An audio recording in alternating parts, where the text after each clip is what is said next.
Magkaisa kayo at magdamayan, magmahalan bilang magkakapatid at maging maunawain at mapagkumbaba. Huwag ninyong gantihan ng masama ang gumagawa sa inyo ng masama.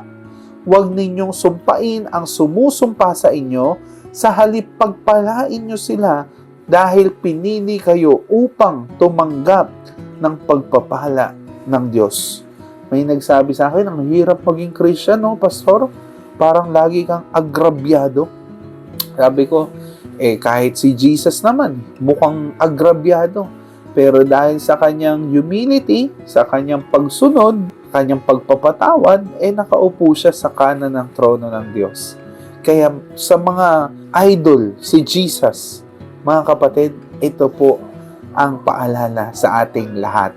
Nagkakaisa tayo, nagdadamayan, nagmamahalan bilang magkakapatid.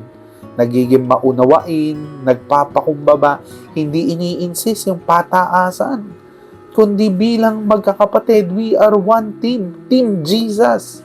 Kaya kung ikaw ay isa sa Team Jesus, type sa comments section, Team Jesus, di ba? Hashtag Team Jesus. We are one team, team ni Jesus Christ.